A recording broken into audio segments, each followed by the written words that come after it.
Alrighty, everybody, it is currently Tuesday, August 19th, 2025, and I'm coming at you live from the mechanical elf demon dimension. I'm in the fourth dimension right now. I just took LSD with a CIA agent, and I am talking to mechanical elves. Right now. Okay, I can't keep the voice up, but if that was a poor impression, but I think the words conveyed the meaning of who I was trying to do an impression of. I was trying to do an impression of Alex Jones because today's episode is it's probably the closest we'll ever get to a true InfoWars type of thing. You know, this is a conspiracy theory. This is a homegrown, home cooked conspiracy theory, dude. I watered this thing since it was a little seedling. All right. And it's only been a seedling for about a day, to be fully honest. It's really only been a seedling for that long, but the dirt that grew the seed, all right, that dirt's been enriched with nutrients and minerals for many, many years to be able to grow this beautiful, sunflower of a conspiracy theory. Okay. Not even many years, like a few months. Because I think it's in the title. Maybe it will be, maybe it won't be. But this conspiracy theory is about Pedro Pascal, specifically his family and like all the fucking weird connections they have, which is people people that are anti-conspiracy theory are so like strange to me. Like I understand not believing that, the world's run by like the Anunnaki, alien demons that like bioengineered the human race. I can understand not believing in that. But like looking at certain things that just have so many coincidences in them, right? There's just so many coincidences in there.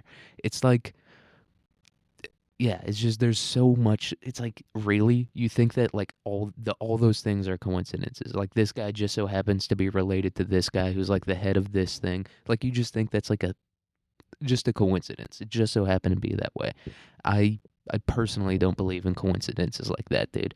I know some people do. I personally don't, but I'm also not super big into the conspiracy theory world because at the end of the day, it's like, what am I going to do about it, dude? It's like 9/11. All right, let's take 9/11 for example. It's like, do I believe that it was just a bunch of random Afghanis pulled up, got a few $1 million from the Saudi government, and flew a few buildings into planes? No, I don't believe that. But also, what am I gonna do about it? What are you gonna do about it? What is anyone gonna do about it? I don't think anything. You know what I mean? I don't have a time machine. That's really all you can do about it at a certain point is like go back in time. And you can't do that. So, yeah. I think that's why I'm a good conspiracy theory guy because I'm not like an Alex Jones where I get emotionally invested and I'm just like screaming my head off. I'm just like, no, you don't understand, all right? The catfish are turning into women catfish, and we're eating the women male catfish, the she-male catfish, and now I'm a tranny, all right? Now I'm attracted to men. I ate that female catfish, and now I'm attracted to men. It's the CIA's fault. I'm like, I just can't get that emotionally invested into it, but I don't have like that sheepish mind or that mind that'll just be like, whatever. What am I gonna do about it? Just ignore it. I have like a nice in between where I'm like, I'm not gonna, freak out and like bang my head into the drywall. Just like, what's wrong with this world? Huh? Do they not know? Do the people not know about Bohemian Grove and Moloch and stuff like that? But I'm also not gonna be like, yeah, the U.S. just accidentally sent $100 million to the Taliban, guys. It just happens sometimes. Or like I was recently watching like a 9/11 conspiracy theories debunked video, and the guy was like, the one of the main points that he talked about that he was like debunking or whatever was the 2.4 trillion dollars that went missing in the Pentagon or whatever. And he was like, sometimes a guy just like buys a coffee maker or whatever and doesn't, officially write it down and like submit it on a sheet or whatever. And it's like, do you know how much $2.4 trillion is? Do you know how many like B-2 bombers you would be able to buy with 2.4 trillion that you would be able to create one of the largest armies in the world with 2.4 trillion? That's not a few coffee makers here and there. That isn't even a few B-2 bombers here and there. That is the creation of new countries. Seriously, like legitimately, $2.4 trillion, you could just about any country you want, aside from like the US, China, and maybe a couple others. If you had $2.4 trillion, you could take over any country on earth. So when you're like, when this guy's like, yeah, it's just Sometimes people don't officially report things. It's like, dude, $2.4 trillion. If it was like $1 million, I'd be like, all right, whatever. 2.4 trillion, especially in the early 2000s, that's like worth double the money. 2.4 trillion dollars in 2001 is worth like 90 trillion dollars now. It's like it's an absurd amount of money. It's like an unknown amount of money. You literally cannot comprehend that amount of money. And it just like went missing. And this guy was like, yeah, the government just like, they don't keep track of everything, right? It's like when you buy a toilet or whatever, or when you hire a handyman, you're not going to like fill out an official report and like turn that in. And it's like, how many handymen are there? There's not enough handymen on earth to for $2.4 trillion to go missing. I think it's 2.4 trillion. I don't know exactly what the number is, but it's something around that. And it's just like it's so weird. It's the fact that people are like legitimately just completely ignoring that fact, just being like, yeah, they bought a few coffee makers and didn't tell anyone about it. And it's like, you don't get the $2.4 trillion by doing that. You know, you don't get the $2.4 trillion by buying a few K cups or whatever, you know? Like, how many lattes is that? How many lattes is $2.4 trillion, dude? You'd be able to feed every single white woman in this country for 1,000 centuries with $2.4 trillion worth of lattes. It's like it's not even cognitive dissonance. It's just like a lack of cognitive ability almost, which I'm calling you dumb essentially when I say that.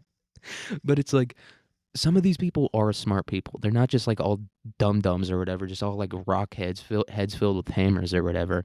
These are like decently smart, functioning human beings, and they still somehow rationalize the thought in their head that $2.4 trillion goes missing because someone bought a microwave and didn't fill out a form to say they bought the microwave, dude.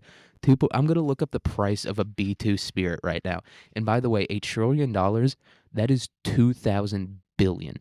Or a trillion is 1,000 billion. 2.4 trillion is 2.4 thousand billion dollars. That's how much money went missing, dude. Like $1,000 is like a lot to me, right? But that times a billion just happens to go missing. So yeah, $2 billion for a B2 bomber. So the math on that is if it's 1,000, yeah, they could have bought 1,000 B2 bombers, the most advanced plane on the face of the earth that we know of, at least. You could buy 2,000 of those, the most deadly plane, literally. You can cripple countries with a B2 bomber. And they had enough money go missing to buy 2,000 of those things. And this guy's just like, yeah, man, they just bought a couple coffee makers. Like, that's literally the example he used. And he's like, not literally coffee makers, but you guys know what I mean. And it's like, no, I don't know what you mean, right? 2.4 trillion. 2.4 trillion, dude.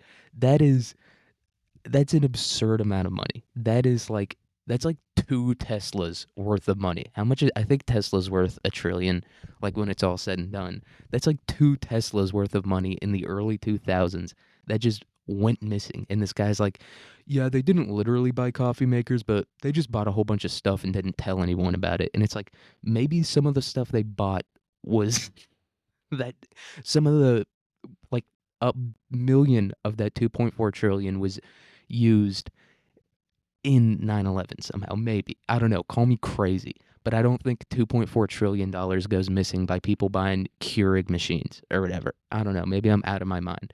And the other thing he said that was so funny to me, it was the funniest thing I've ever heard before, is he said that the FDNY were the ones that inspected the buildings after 9/11, right? It wasn't like, some sort of federal agency that investigated the buildings and like did the forensics or whatever to see how they fell. It was the FDNY. And he was like, do you guys seriously think, he's like, first you're saying that the federal government did it, and now you're saying the FDNY is in on it? And it's like, yeah, dude, that's like a reasonable assumption to go to.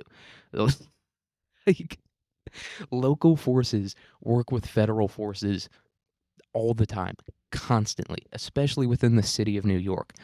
They're going back and forth between each other all the time. Yes, I think it's reasonable to think that two governmental agencies, one federal and one local, could work together to do something because it happens constantly. This guy, and he started off the video. The way he started off the video was talking about how he convinced a like 9/11 truther to believe what he was saying, and it's like, no, you didn't. First of all, you're starting off the video with a blatant lie. That's a blatant. You're not going to convince any conspiracy theorist to believe what you believe unless you're talking about another conspiracy theory, right? The only way you could get like a 9/11 truther to believe something else other than what they believe is to introduce a more extreme conspiracy theory to them.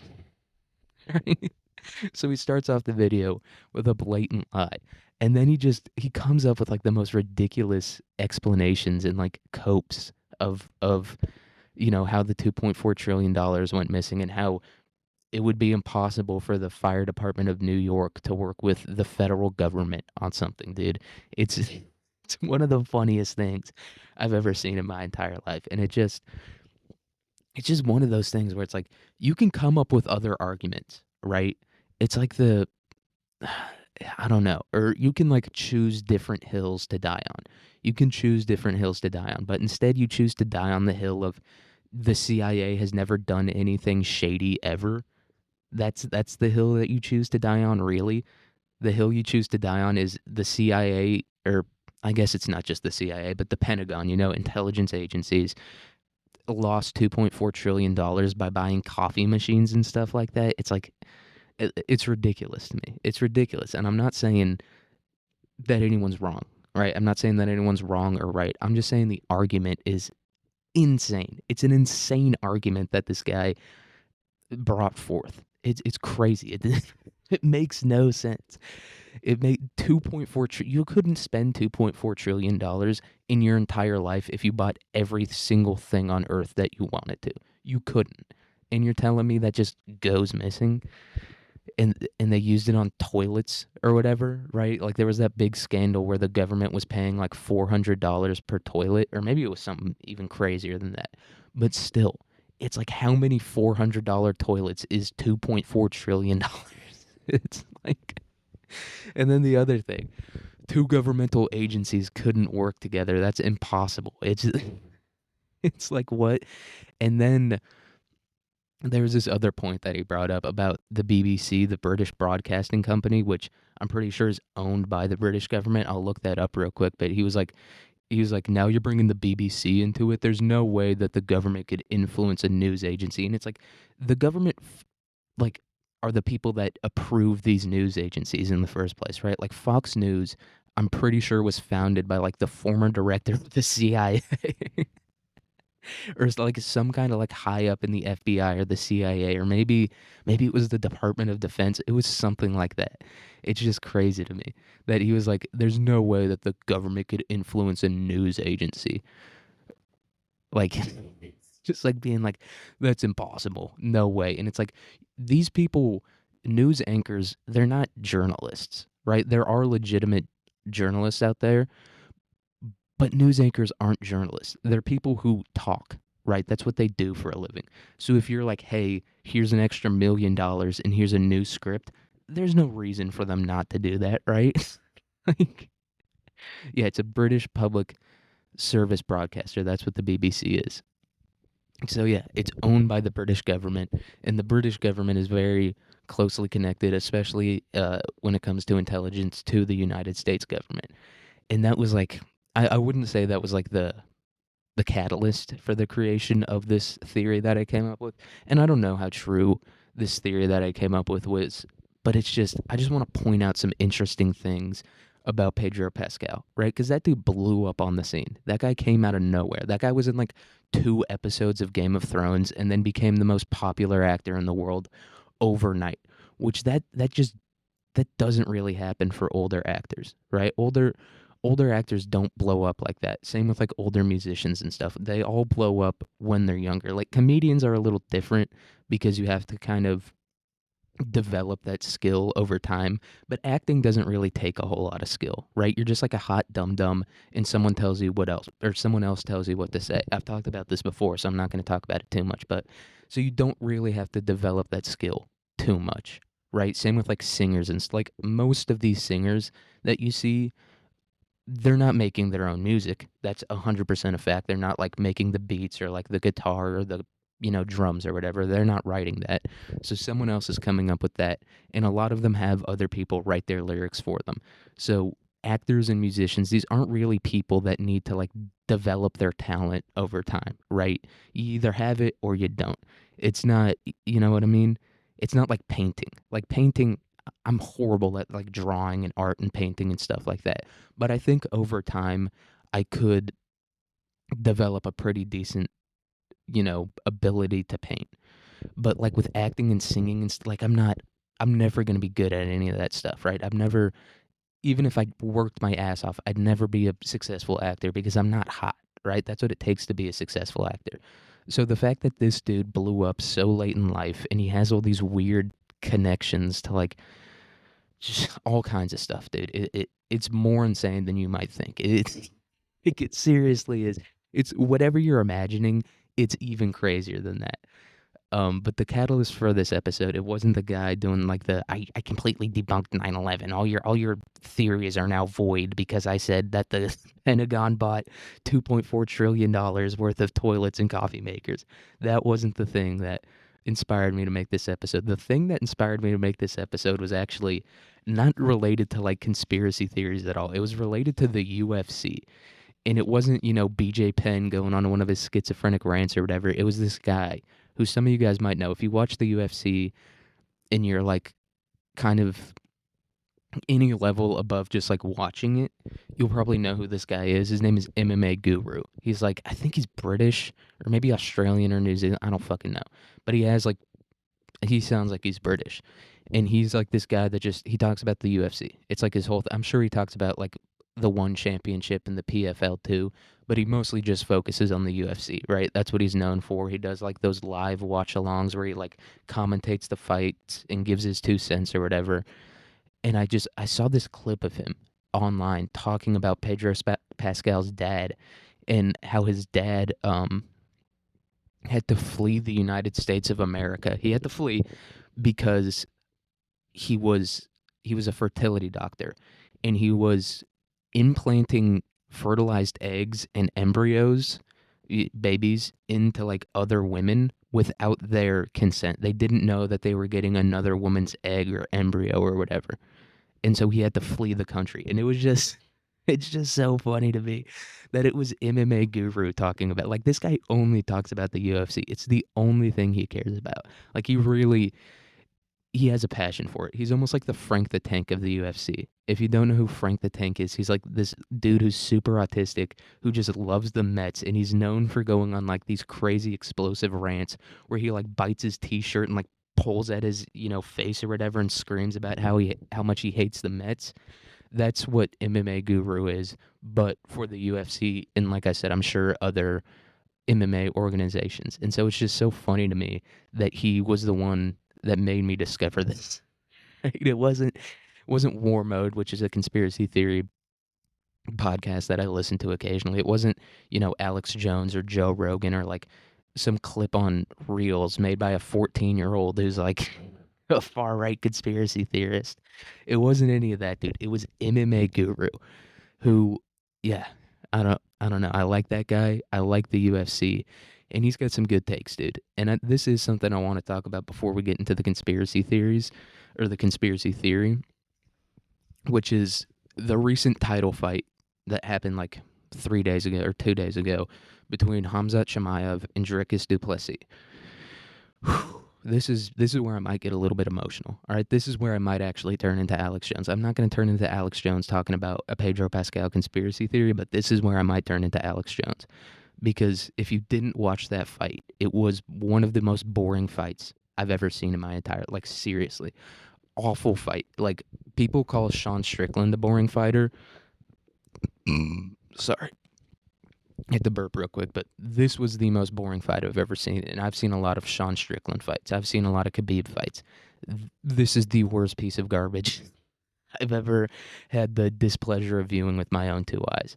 And I'll break it down real quick for anyone that didn't watch it. So Khamzat Chimaev, he is a Chechnyan wrestler, and Chechnya and Dagestan, and also Georgia, Armenia, and Azerbaijan, like that whole area, right? Like these Russian republics and these former Soviet areas are really known for their wrestlers, right? And pretty boring wrestlers at that. They're known for having that.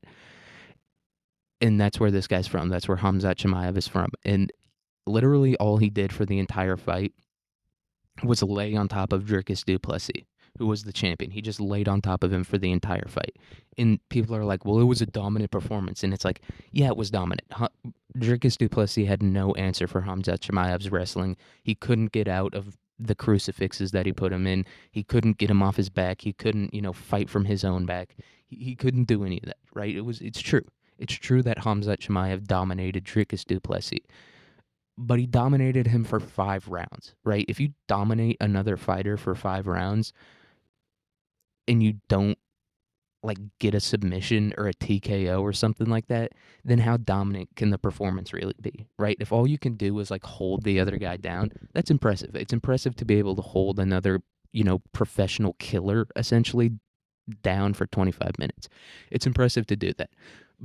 But it's less impressive than being able to hold the guy down and choke him out or put him in an armbar or, knock him out or do enough damage that the referee has to stop the fight. Like, seriously, look up Dricus du Plessis after the Hamzat Chimaev fight. He's fine. He literally, like, I receive more damage to my body when I sleep in an awkward position than what Hamzat Chimaev did to Dricus du Plessis after dominating him for 25 minutes. Like, he did nothing. Hamzat Chimaev did nothing to Dricus du Plessis. He didn't touch him. Like, seriously, he didn't do anything to him. And it was a very boring fight. It was an incredibly boring fight to watch. The only reason why I watched the whole thing was just because I'm a Dricus du Plessis fan, and I was holding on to hope that he would beat Hamzat Chimaev, that he would somehow, either the ref would stand him up or he would get out of Hamzat Chimaev's holds and he would beat him, right? That's the only reason why I watched the entire fight. If you're not a Dricus du Plessis or you're not a Hamzat Chimaev fan, there was no reason to watch that fight. It was the most boring fight I've ever seen in my entire life. But people online, these hardos, I've been talking about like dickheads recently. That's what I talked about in the surfing episode. Is like these cool dickheads who are like, you don't understand it, you don't get it, like you're not cool enough to understand it or whatever. They seem to think that if you think that fight was boring, then you're not an MMA fan or whatever. They're like, go watch boxing. And it's like, it's boring for the same reason. Boxing is boring for the same reason as the Hamzat Chimaev fight was boring. It's just because it's this one-dimensional thing, right? It's very one-dimensional. Hamzat Chimaev didn't do anything other than wrestle Dricus du Plessis. In most boxers, all they do is punch each other, right? Like Floyd Mayweather. Floyd Mayweather would just pick the worst opponent that he could without getting overly criticized and just jab him for how long? 12 rounds? Yeah, he would just jab at him for 12 rounds. That's what Hamzat Chimaev did essentially. He just jabbed Dricus du Plessis for 5 rounds and then became the champion. And it's like both of those things are boring. I didn't find the Hamzat Chimaev fight boring because it was just wrestling. I'm fine with wrestling. I'm seriously fine with it. But this is mixed martial arts. You're supposed to combine different aspects of martial arts. And so when you only do one martial art for the entire time, that is boring. That's not what I came here to see. I didn't come here to see you lay on top of another guy and knee him in the butt for 25 minutes. And that's essentially what Hamzat Chimaev did. He kneed him in the butt. He hit him with a few decent elbows, but it's like he landed 500 total strikes. It's like the most strikes ever landed in a UFC fight. Only 37 of them were significant, right? And that is what it sounds like. He only threw 37 of his 500 hits. Only 37 of them did even a minutia of damage. And so it's like, that's boring. That's boring to watch, right? Like even Khabib and these other wrestlers are doing like ground and pound, where you get on top of somebody or you get behind them and you just start wailing on them, right? That's what ground and pound is. Chimaev didn't even do that. He literally wrestled Dricus du Plessis and like slapped him on the side of the head for 25 minutes. That's boring. And it's not MMA either. There was no mixing of martial arts in that incident, right? He didn't even mix like jiu-jitsu with his grappling, right? He did a little bit, but for the most part, it was like very basic grappling. And it's like, that's boring. That's boring to watch, right? Even in wrestling, which I'm not a big fan of, I'll say, but even in wrestling, they would not tolerate that. They would not allow that to happen. They would stand both of the fighters up and have them go at it again. And so it's just like it was a boring fight to watch. And you you telling me that it wasn't boring doesn't make you more of a fan of the UFC. It actually makes you less of a fan, right? Because if you can't understand the fact that the reason that the UFC is so popular and the reason that so many people watch it and the reason that so many people train it is because it's the mixing of martial arts. If you can't understand that fact, then I don't think you're like as much of an MMA fan as you think you are, right? And these people, they think that they're MMA fans. They think that they're like no one else understands it, right? No one else understands grappling and jujitsu. And like, no, I understand that, right? I understand. Like, I can watch a grappling match. I can even watch two dudes in the clinch just knee each other for 25 or 15 minutes or however long the fight is, right? I can watch that. But I can't watch someone lay on top of another dude for 25. There's nothing entertaining about that to me. So, yeah, that's the little rant I wanted to go on before I got into this conspiracy. Before I got too deeply into this thing. But yeah, it's just, and it's crazy. It's crazy that those two things are connected. The fact that I hate Hamzat Chimaev and the fact that I also hate Pedro Pascal, the fact that those two things are connected and then led to this it's crazy, dude. Maybe there's a conspiracy theory somewhere in there, dude. Maybe MMA Guru is part of the whole thing. And I do hate Pedro Pascal, by the way. I don't like him. I don't like any of the movies or TV shows that he's in. I don't understand how he's so popular, right? Like The Last of Us, I'm a big fan of the game The Last of Us. I love that game. I think in terms of story, it's the best game ever made. There's not a better story in a video game than The Last of Us, right? And then I watched the TV show, and it's all right. It's not horrible, but it's not really that good either. And just every other thing that he's in, right? He was also in that like awful Wonder Woman movie, that just dog shit Wonder Woman movie. That was one of the worst things I've ever seen in my entire life. And I can't name, he was in Gladiator 2, which is once again like one of the worst movies that has come out recently. It was awful from what I've heard. I haven't even watched it. I love Gladiator 1 too much to watch Gladiator 2. He is in Narcos though, which Narcos is good as hell. But yeah, every other thing that he's in, The Mandalorian. I don't like Star Wars. I don't know. Like I like the Star Wars movies. I really like the prequels, but like all this other shit that they're doing, I don't like it. I find it's just not like the spirit of Star Wars, right? Like Star Wars, even like the new Star Wars movies, they don't have like that Star Wars spirit in them, at least to me. Like the original Star Wars movies, right? The prequels and the originals that came out in the 70s and 80s, like those movies, they were like epic dramas, right? It was like watching a Shakespeare play in space almost, right?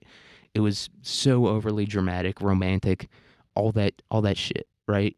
And then these new ones, I don't know. I just don't like them as much, right? They're too modern and they don't conform to like the thing that made Star Wars Star Wars.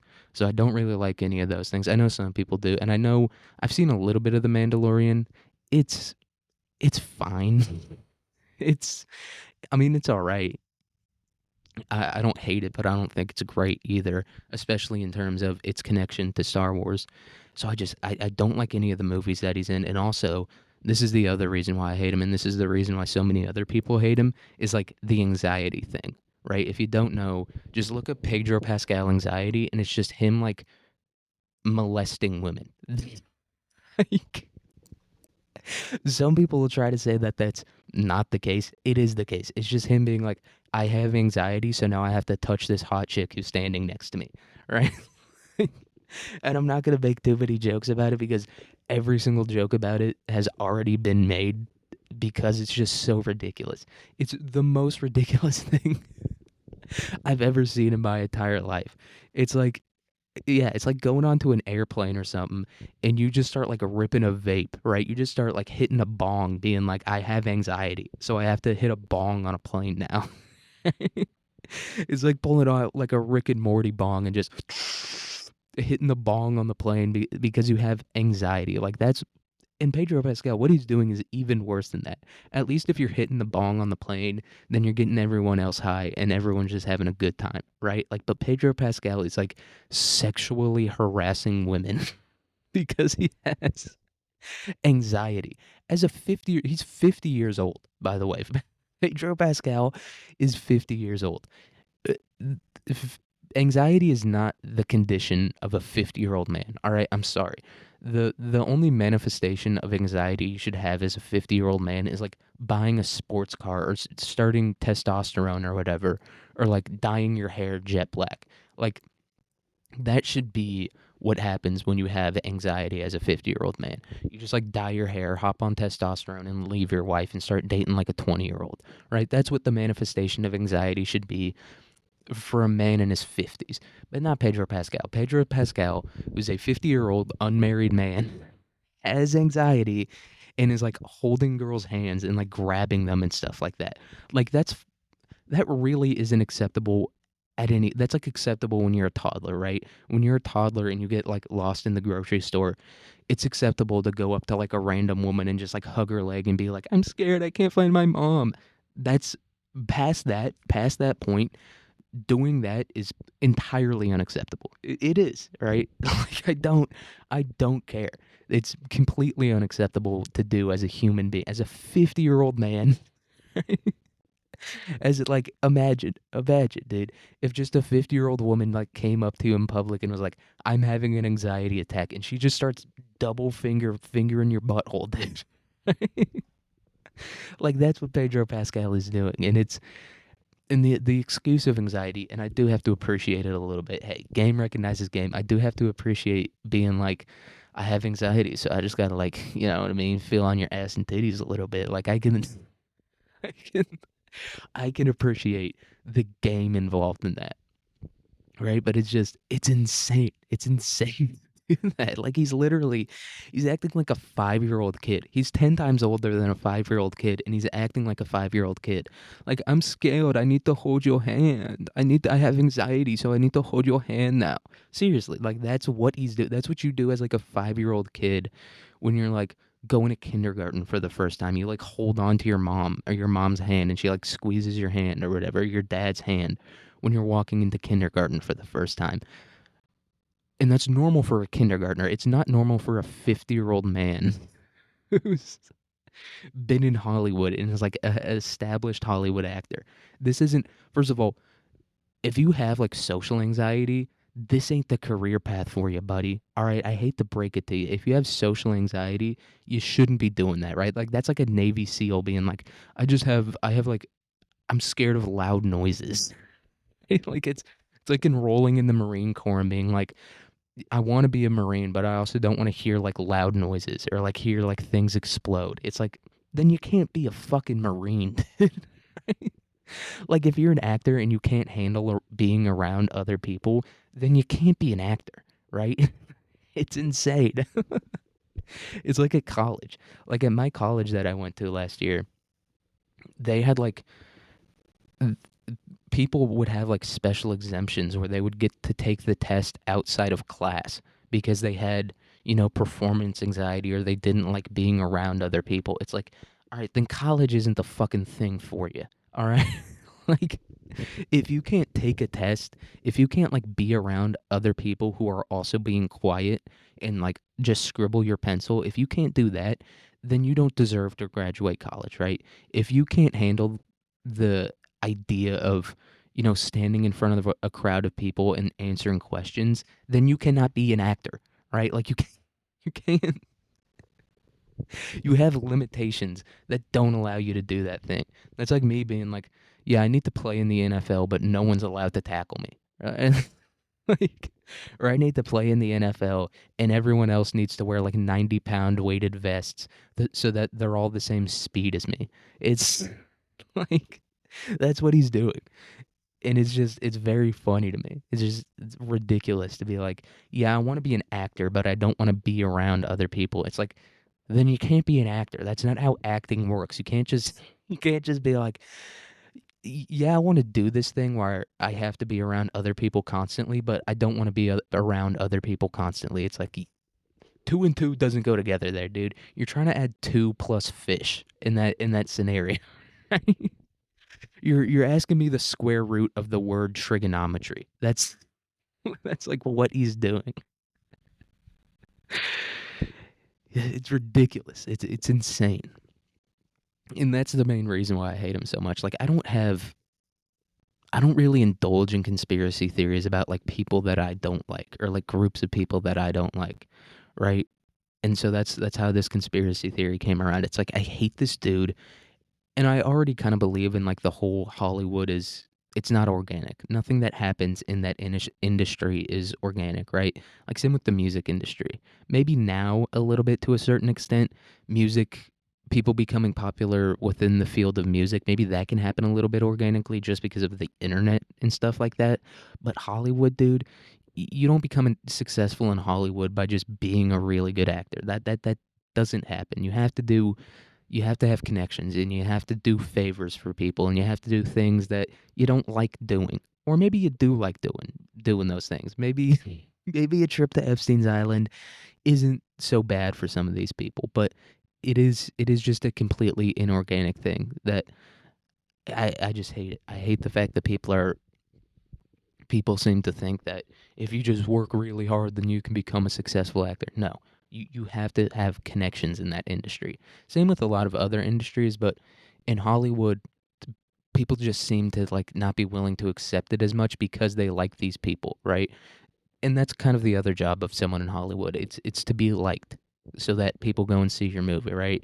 Like if you like an act, like I love Tom Cruise. People are like Tom Cruise is in Scientology and he abandoned his children or whatever, but it's like yeah, he also does sick ass stunts, dude. So I'm going to go to see every Mission Impossible movie because I just love Tom Cruise, right? Same with Top Gun. I'm just going to go see it because Tom Cruise is in it, right? And so the other part about being an actor is like being very well liked.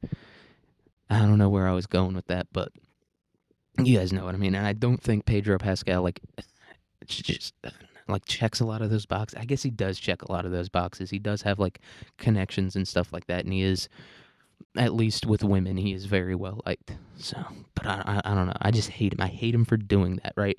And I accept the fact that like all actors do that stuff. All actors are like these inorganic products that like have gotten to where they've gotten by being involved in shady shit and having these connections. I accept that fact.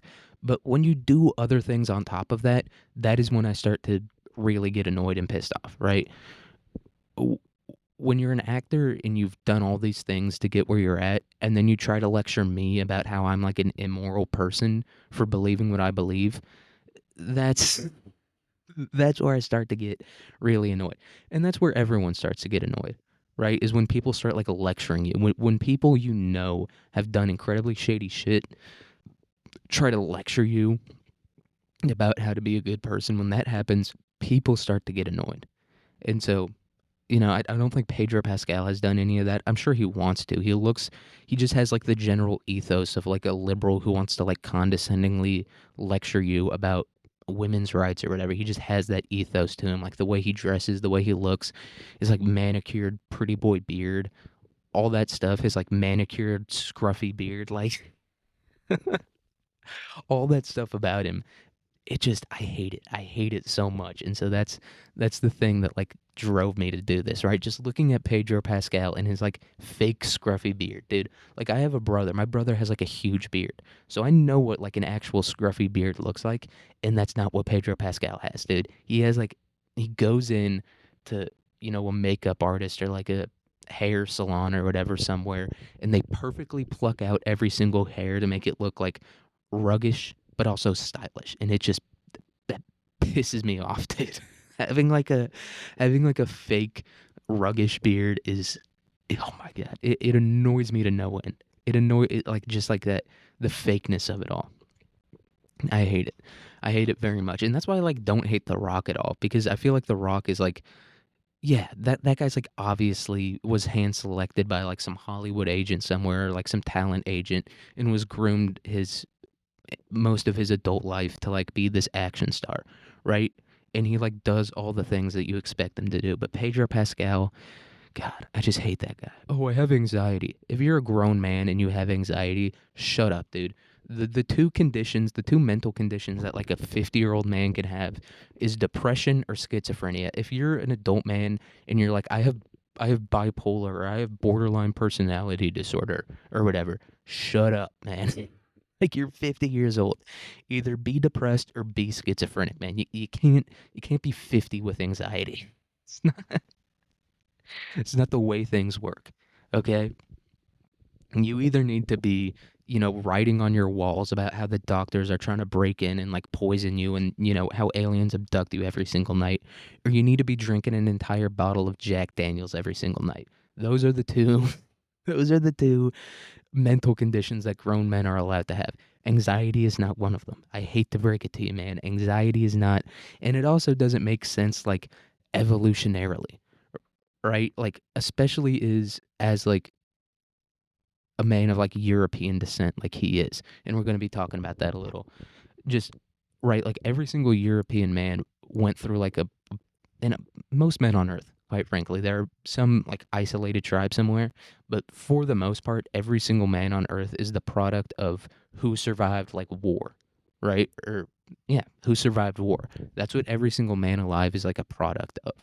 And so for you to have anxiety, it's like I feel like you're lying about that because your bloodline would not have made it this far if anxiety like ran in your family, right? And I don't know if it's like a genetic condition at all, but it doesn't make sense to me that like a man would have a predisposition. Look, and I get anxious about stuff all the time, right? Like I have that in me. I'm not saying if you're a grown man you can't feel anxious from time to time, but to have like chronic anxiety, it doesn't make sense. It's like I can't comprehend how a brain, like a male's brain, would be able to have like that predisposition after like centuries, after millennia of these not bottlenecking, but these events that happen to like eliminate things like that from the gene pool. So I don't know. Once again, don't know how anxiety works, and I'm not saying you should never feel anxious. You should feel anxious sometimes, right? Anxiety is like a normal emotion that helps you do things, but to have like chronic anxiety, right? To like have to hold someone's hand every time you talk to someone you've never met before, to have that level of anxiety, I feel like you're faking it a little bit, dude. I feel like you're lying to me, and I don't like being lied to. And it's just, yeah, and even if he's not faking it, it's still like, dude, have some control over your emotions. All right, have an iota of self control. Have enough self control to not publicly molest women every time your heart starts to beat a little bit fast when you have to give like a public presentation or whatever. Right? Have that level of emotional regulation as a human being. That's like the other thing about it. You have no emotional regulation if that's what you have to do to be able to like exist normally in an environment that makes you anxious, right? Like I said, I get anxious a whole lot. I recently went to a theme park with my friends, and I am terrified of heights. And I don't hate roller coasters, but I don't love roller coasters like some other people do. But it's like my friends wanted to go there, so I was like, "Fuck it, I'll go." And I was anxious for most of the time that I was there. I was pretty anxious. I don't like riding roller coasters.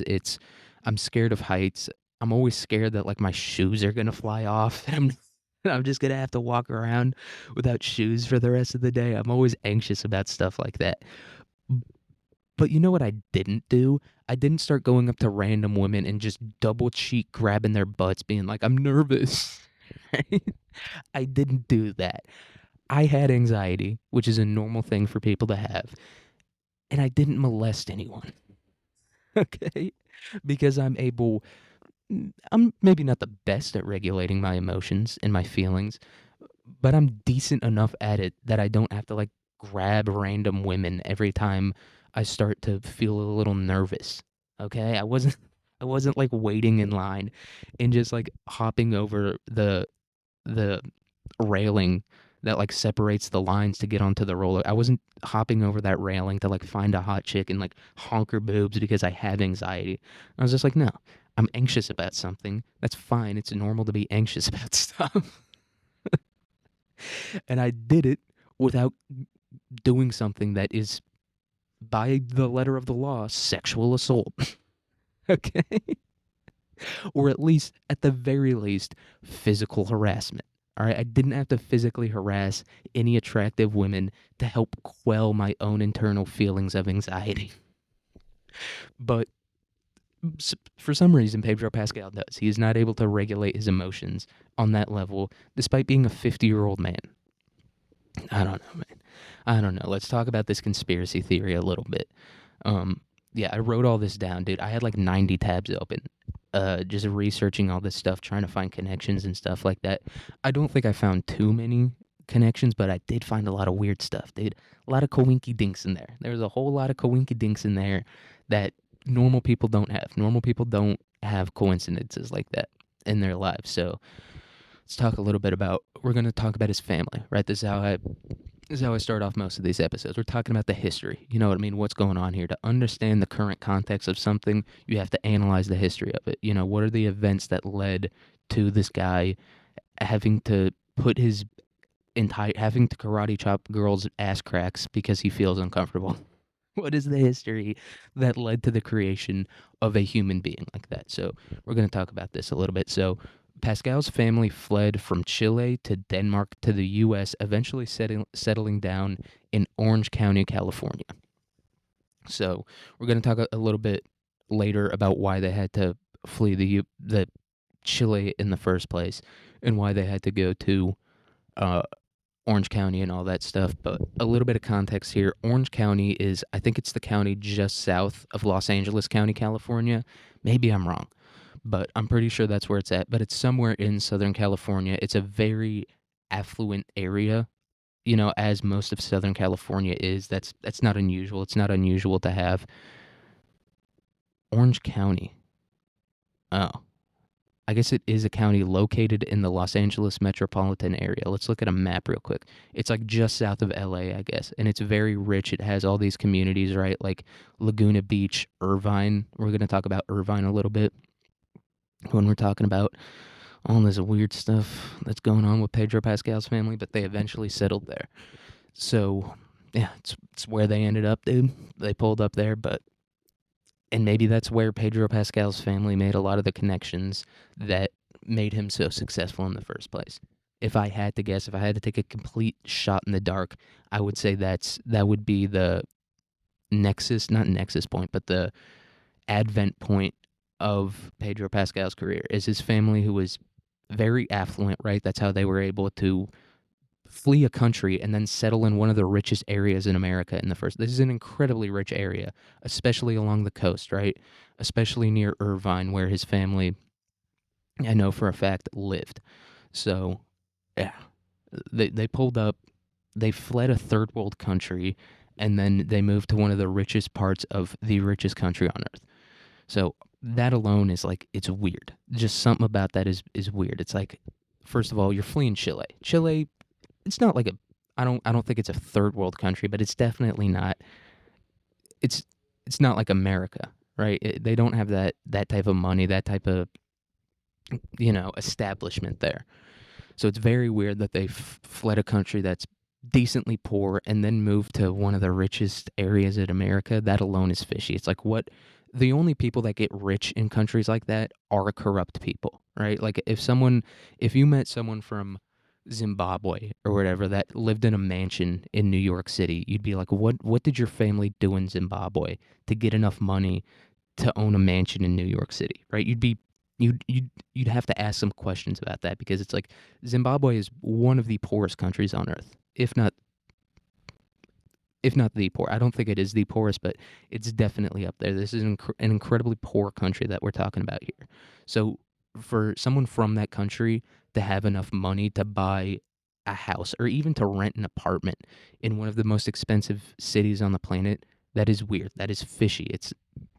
They had to have had some sort of government ties or company ties to like some power that was doing bad things, right? Like that's the only way you can get rich in Zimbabwe, is by doing, or not the only way, but for the most part, is by being corrupt and oppressing people. And that's really the only way that you can get like super rich in any country, but especially a country like Zimbabwe. So for someone to have fled Chile, a country that at that point had just experienced a military coup, right? Military coups don't happen in stable countries. They don't happen in countries where everything's going all right. They happen in countries where shit's fucked up, right? That's where military coups happen. So for you to have fled a country that just had a military coup and then settled down in one of the richest areas in a country that is far richer than your own is very shady in and of itself, right? What kind of connections did you have over there to make money in a country that's not super well off, right? Something weird's going on. And yeah, so they fled Chile because of the rise of Pinochet, who was a right-wing dictator. And this is like, at least for me, one of the main points that kind of counteracts this being like a grand conspiracy, right? Because Pinochet, he was a military dictator who took over Chile in 1973, I think it was, and then he like officially made his became the dictator in 1975. So, and that's when Pedro Pascal was born. So, a few months after Pedro Pascal was born, Pinochet officially became the dictator of Chile. And Pinochet was installed by the CIA. He was installed by some sort of foreign intelligence agency, probably American, because Pinochet also had connections to this thing called Operation Condor, which was a CIA funded terror group that would go around to various socialist countries in South America, like just every country in South America, actually, and just like wreak havoc, right? They were a terror group that did that, and they were funded by the CIA. And maybe Pinochet even founded it. I can't really remember, but he had very close. So, in essence, Pinochet had very close ties to the CIA.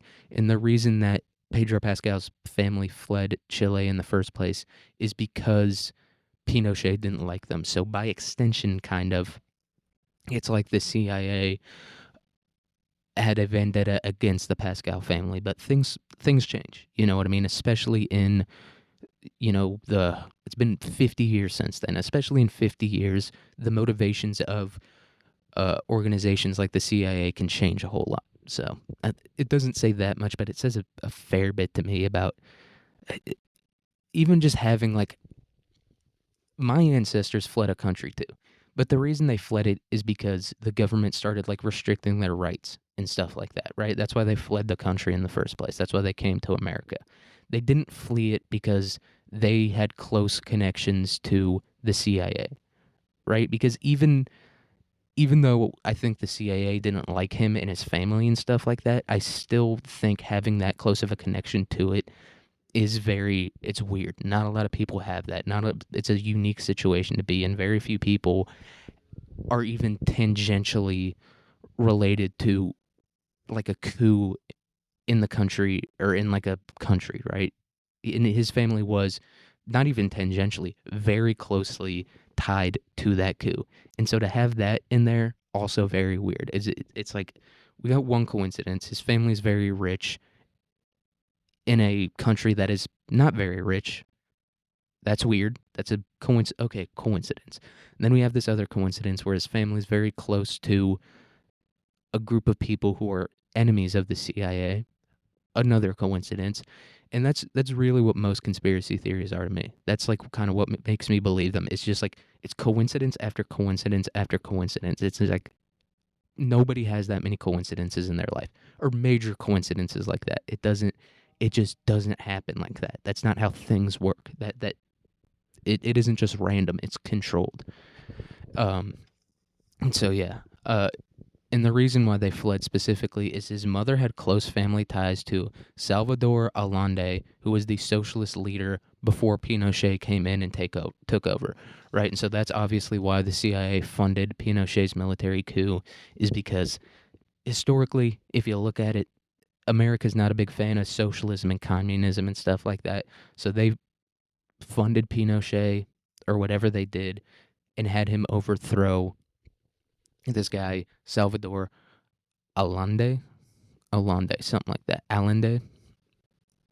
And they had him go in there and fuck things up. And his family had very close ties to the socialist president, Salvador Allende. So that's, once again, very very weird coincidence, right? Like I don't have close connections to socialist political leaders in any country. I don't have, right?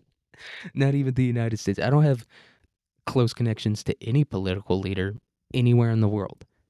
So once again, very weird coincidence there. Very odd. We're stacking coincidences. And like I said, when you stack coincidences, that's when ideas about how these aren't coincidences can start to form, right? It's just statistically, it cannot be true. Statistically, something like this, to be a person like this it's not likely. It's not likely to have some connection to the CIA and then just randomly move to one of the richest parts of the country and then just randomly become one of the most successful actors in the world, one of the most popular actors in the world. That's too many coincidences, right? And this is another point. I'm not going to talk about this too much because there's not a lot of information about it that I could find, but Pascal's father was or is a member of the Castilian Basque aristocracy. And yeah, so the Castilian Basque aristocracy is like, it's this thing specifically in Chile of these, it's basically old money in Chile, right? It's like the Vanderbilts and the Rockefellers and all that stuff, but for Chile. And he was part of this group. Some people call it an ethnic group, but I don't think it's large enough to be an ethnic group, and I don't think it has had enough time to establish itself as genetically distinct. I don't think I wouldn't call it an ethnic group. I would call it more so just a family, just a big extended, network of families. That's what the Castilian Basque aristocracy is, and the Castilian Basque aristocracy has an inordinate amount of people in the Chilean Congress. Like, it wasn't as bad as it used to be, but still, there's way they're grossly overrepresented within the Chilean Congress. So this is an incredibly powerful group of families and they're powerful economically, they're powerful politically. Like I said, they're the old money of Chile. They're the Rockefellers if I had to put a finger on it, but they're bigger than the Rockefellers, right? And they descend aristocracy. That's like the kings and queens and type of shit. You know what I mean? Like dukes, duchesses, all that stuff. That's aristocracy. And Castilian and Basque, if you don't know, though, that's like basically like northern Spain, kind of. And that's where these people are from. And then they pulled up to Chile in a long time ago, and they've kind of run the country since then. So this guy, he comes from a very rich family that has close connections to American intelligence agencies, and his family is very rich because they're connected to these ancient royal European bloodlines. Once again, we're stacking coincidences here. And some people might argue all those things are kind of one and the same. I would argue otherwise. There is these groups of royal bloodlines that aren't super closely connected to intelligence agencies anywhere, right? And they're not all of these families are super duper affluent. They have money. They have a fair bit of money, but they don't have that type of money that Pedro Pascal's family has, or that I guess they had. There's not a lot of information out there about it. And that's another thing. And I talked about this before when I did the other conspiracy theory episode that makes me really believe in conspiracy theories is like when the information is buried. Like you can look up the Castilian Basque aristocracy and you're not going to get a whole lot of information. And even the information that you do get, it isn't very clear. And so that to me is like you're burying something. You're trying to hide something from the general public because you don't want them to uncover this truth. And this isn't even like the Castilian Basque aristocracy in and of itself isn't even that crazy. It's like, yeah, that's kind of the way a lot of countries work, right? It was basically like a monarchy was transplanted from Spain to Chile, and then it kind of evolved into an aristocracy that's a little more democratic. Like, that's not insane. Like, if I read that, I'd be like, yeah, I don't know. That just kind of happens. But when you bury that information, where you bury information like that, it's weird. It's unusual. And this is a very small group of people. So he comes from a very small group of people that are incredibly powerful economically and politically in Chile, and they're descended from these weird royal bloodlines. There's a lot of weird stuff with that I don't like getting too deep into, but it's odd. It's odd. So this group has been the dominant political and social class since the 18th century. So since the 1700s, the Castilian Basque, I don't know if I'm even, yeah, Castilian, that's right. The Castilian Basque aristocracy has been running things. So for 300 years, thereabouts, these people have been dominating this country, and he comes from that family. And he just so happens to become a successful actor in his family, individually, like his close family or his immediate family, whatever the term is. They happen to be connected to these people that are connected to the CIA. Coincidences, man. Even if you wrap some of the coincidences into one big coincidence, when you start getting to this level, it's very weird. Once again, no one knows anyone like this, right? No one knows anyone that even has one of the things that I've mentioned. Or you might know like one person who has some distant, ties to European aristocracy. You might know like one person like that, or you might know one person whose uncle used to be in the CIA or whatever. You don't know people that have both of those things in one. And you don't know people that have both of those things in one that also become incredibly successful actors and whose dads did some weird shit with embryos and frozen eggs and stuff like that. You don't know people like that. People like that don't come about organically. Those things are connected. They have to be. Statistically, they have to be. In statistics, I'm not even good at statistics. I suck at statistics.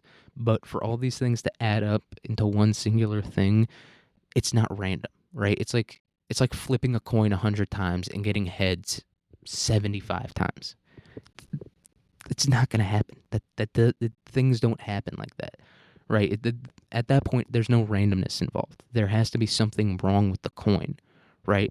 Like let's say you have a friend or like whatever, and you go out to eat, and you're like, let's flip a coin to see who's going to pay for the food. And you flip the coin, and your friend is like, I want heads to win, and it lands on heads. You'd be like, all right, you won this one. And then the next time you go out and do it, it lands on heads again. And then the next time you go out and do it, it lands on heads again. And then every single time after that, it lands on heads again. You would start to doubt the fact that that is a normal coin, right? Does that make sense? And so I don't think people will be like, oh, you're schizophrenic or whatever. Oh, you're out of your mind. You don't understand how things work. It's like, I don't think you understand how things work because you don't flip a coin 100 times and have it land on heads 100 times. There's something wrong with the coin at that point. There's something greater at play. This isn't just a random coin that the dude picked up off the street, you know? So he's related to this family, and they fled Chile, remember. Eventually, they lived in Denmark for a second, and then they lived in San Antonio for a second, but eventually ended up in Orange County, California. And so from 1983 to 1990, Pascal's family regularly visited their 34 cousins in the still Pinochet-ruled Chile. Pinochet ruled from 75 to 88. It officially ended in 90, though, I think. So ruled from that period of time. So even if it didn't end in 90, his family was still visiting a country that they were considered enemies of the state of for 5 years to visit their 34 relatives. And the reason that they claim that they had to flee the country in the first place is because of his mother's connection to Salvador Allende. But it's like, if his mother had that connection to Salvador Allende, then so would all her siblings, right? So why didn't they have to flee the country too? Why didn't all these other people who have the same connection that she does, why didn't they flee the country? And all of them are from like the Basque or the Castilian Basque aristocracy. So they clearly had the money, and they clearly had the connections to Salvador Allende. So why didn't they do the same thing that she did? Maybe it's because there was something else at play there. And it's also like, why didn't Pinochet, this brutal military dictator, why didn't he do anything to her family or his father's family? Why didn't he do anything to those people to get these enemies of the state back, to punish them? And why did the US, the people who funded Pinochet in the first place, why did they accept this family who was the enemy of their ally? It's odd. There's something very weird about that.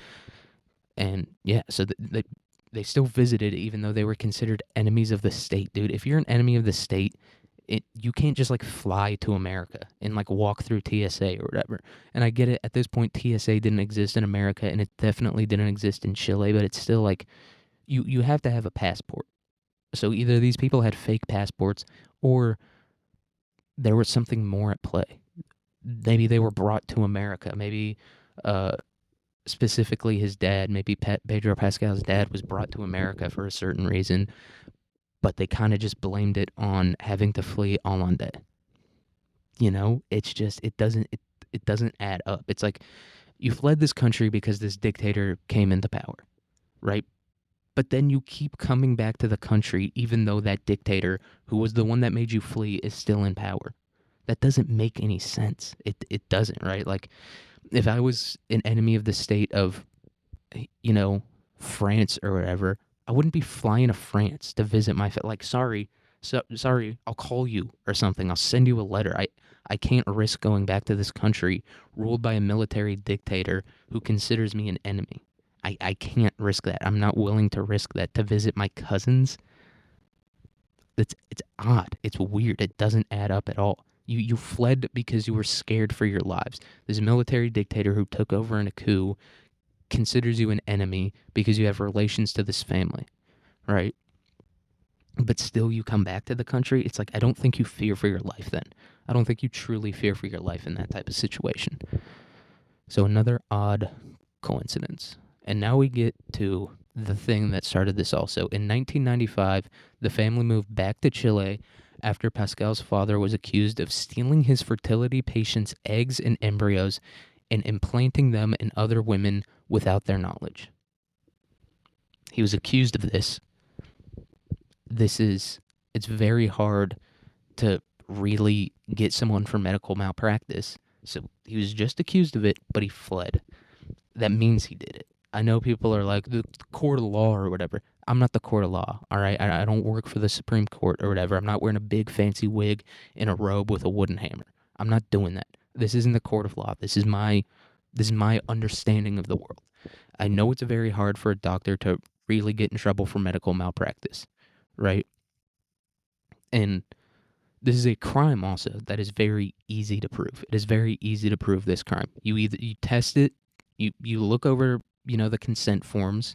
You say, okay, well, this woman didn't consent to having another person's, frozen egg implanted into their body.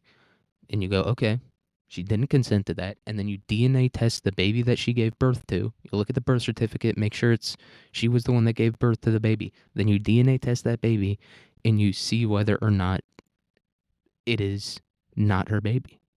It's very simple. This is a very easy crime to prove.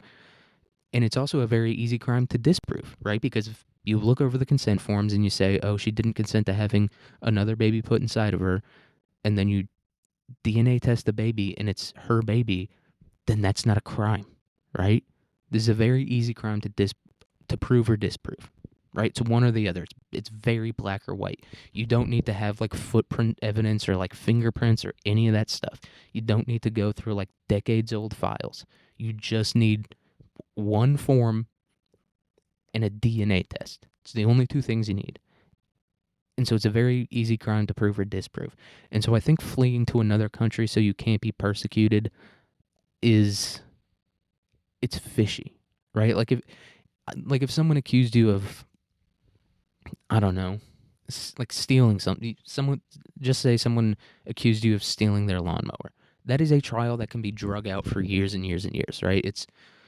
Or you murdered. So let's just say murder. That is a trial that can be drug out for years and years and years as like different pieces of evidence are collected and, different witnesses and different people with testimonies start to come forward. It can be drug out for like a long, long time.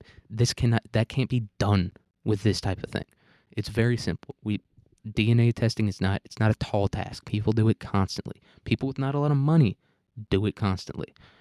So for you to flee at that means you did it. I don't care what anyone says. I don't care about, innocent until proven guilty. That applies to the court of law. That does not apply to regular life, and especially not with something like this, right? You know, it just doesn't apply. So he did it. I don't care what anyone says. He did that. And this connects a little bit to some other stuff. So, and then Pascal, he stayed in the U.S. when his family went to Chile. I think it was his dad, his mother, and his two younger siblings went down to Chile because they were too young to live on their own in America. But he stayed in the U.S. and began using his mother's last name for professional reasons. His dad has a very unique last name. I'll read it for you real quick. His dad's last name is Balmaceda. Balmaceda, something like that. He has a very unique last name. So yeah, you started using your mother's last. It did happen after she died. I don't want to be too big of a dickhead. He did start using it after she died because he wanted to honor her, but it's still like, and I get like the alliteration of it. It's a good stage name or whatever, but it's like, I think, you know, this isn't like a pure provable like thing like the other things where it's provable that his family has connections to American intelligence agencies. It's provable that his family comes from this old money aristocratic thing that has been ruling for Chile for 300 years. Those are provable things. This one not so much, so I'm not going to go too much into that one. But Balmaceda, Pascal's father, did his fertility research and practice at UC Irvine. And this is where I start to get a little bit into like my own kind of theory that I drew up a little bit about maybe how he became successful in Hollywood and how his father's profession played into that a little bit. So his father, they lived in Orange County, and he specifically did his stuff at UC Irvine. I don't remember how I found that out, but I did. I can't remember. No, there was an article. I read an article that came out like when his family fled to Chile. And in that article, it said he worked at UC Irvine doing this whole thing. So he worked at this. There's nothing strange about working at UC Irvine, right? It's just another California state college. What's so weird about, doing your practice there? They do a lot of stuff like that. This is a field that requires a lot of research, so it makes sense why he would do it at a college, right? Colleges do a lot of research. It makes sense, right? It does. But the weird thing is, in the early 2000s, UC Irvine became one of the first research institutes to heavily invest in stem cell research. So this guy, he's doing some shady stuff with frozen eggs and frozen embryos and stuff like that. And a lot of stem cells, I think probably the easiest way to get stem cells is to derive them from an unborn baby. You'll kill the baby by doing that, and that's why I think it's illegal in a lot of places, is because you kill a baby, right? Which some people don't consider to be wrong. I personally do. But this guy researches embryos and stuff like that. And once again, we're stacking coincidences. He just so happens to work at this college that is doing cutting edge research about stem cells. It's weird. That's weird, right? And anyone that knows anything about research and development and stuff like that is, before you do it publicly, you're doing it in private. You're doing it behind a curtain. You're hiding what you're doing in case it goes wrong, or so that other people don't see it.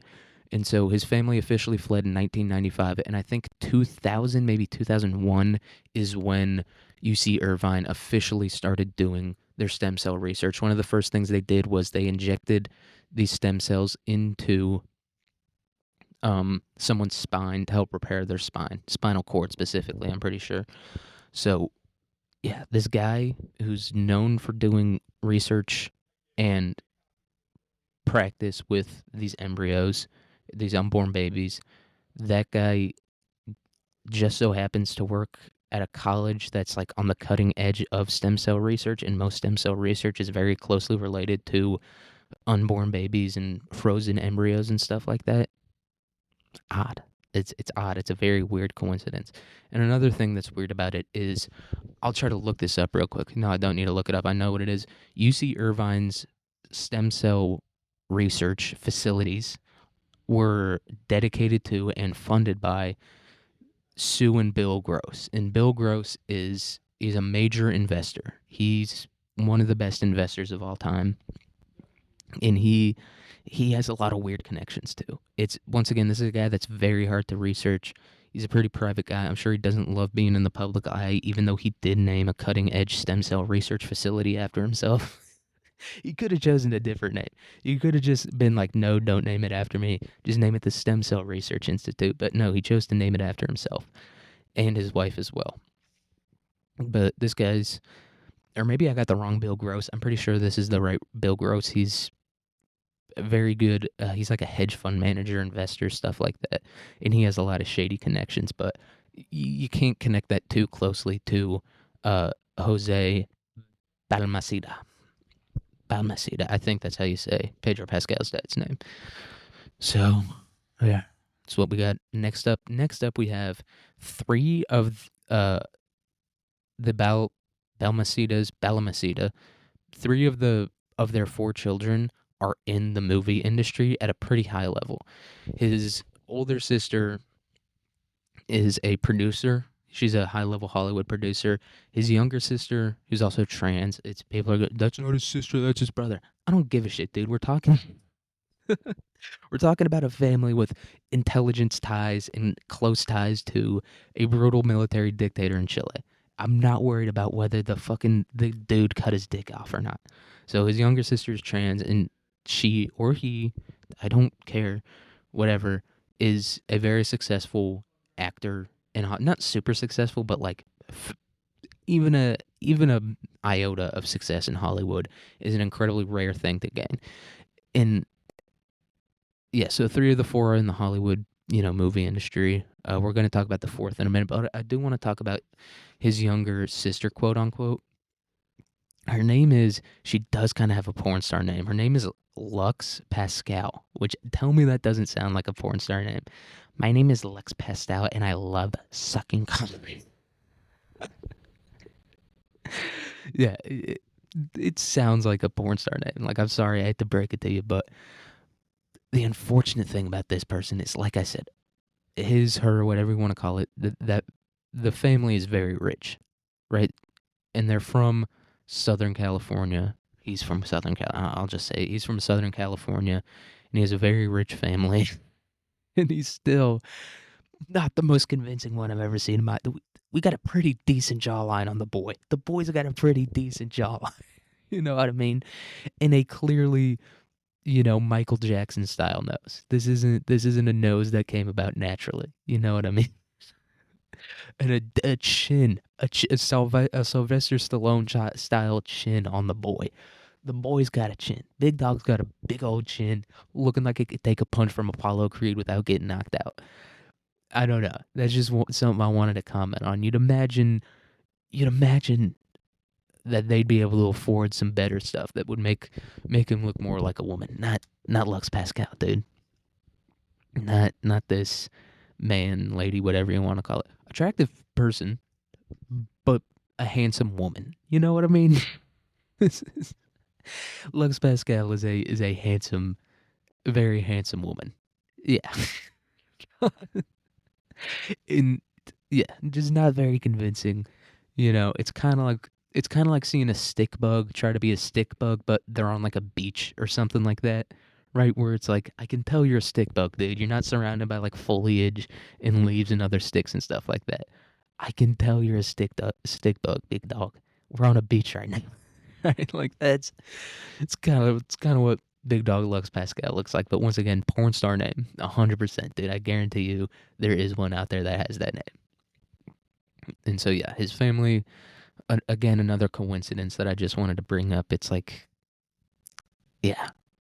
If that many people in your family are successful, it's not based on their merit. It's based on their connection to you. So, or their connection to their father, who, my personal conspiracy theory that I came up with was Pedro Pascal's father, Jose Balmaceda,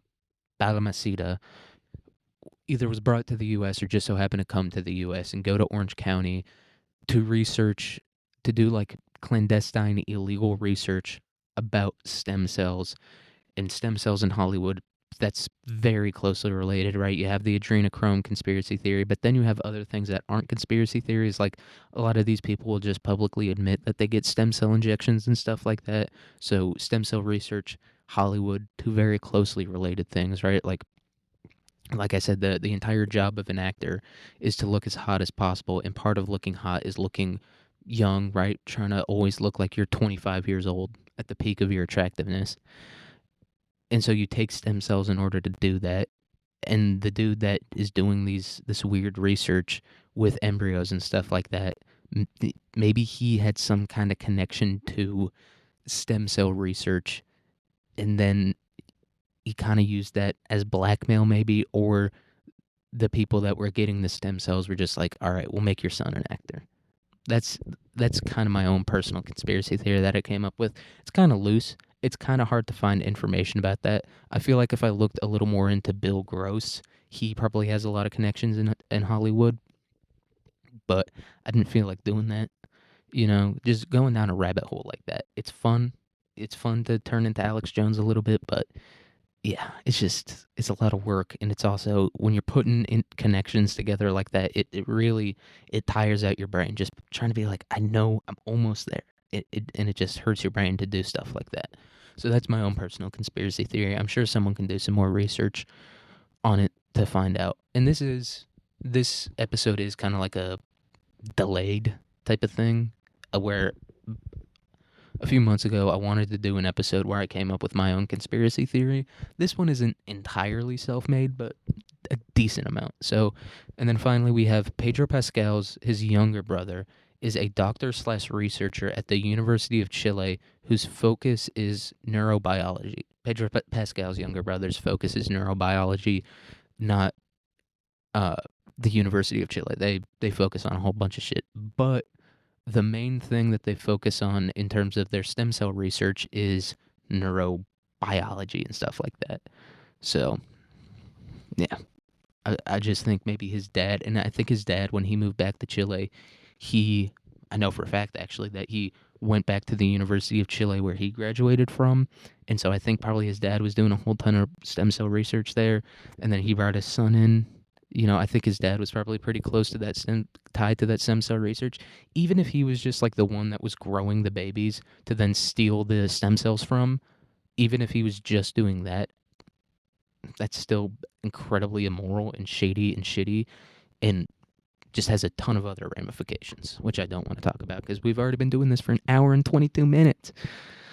But yeah, that's my personal conspiracy theory about Pedro Pascal. And I just hate him. Like I said before, I just do not like the guy. I think he's a shitty dude who a lot of stuff will probably come out about him.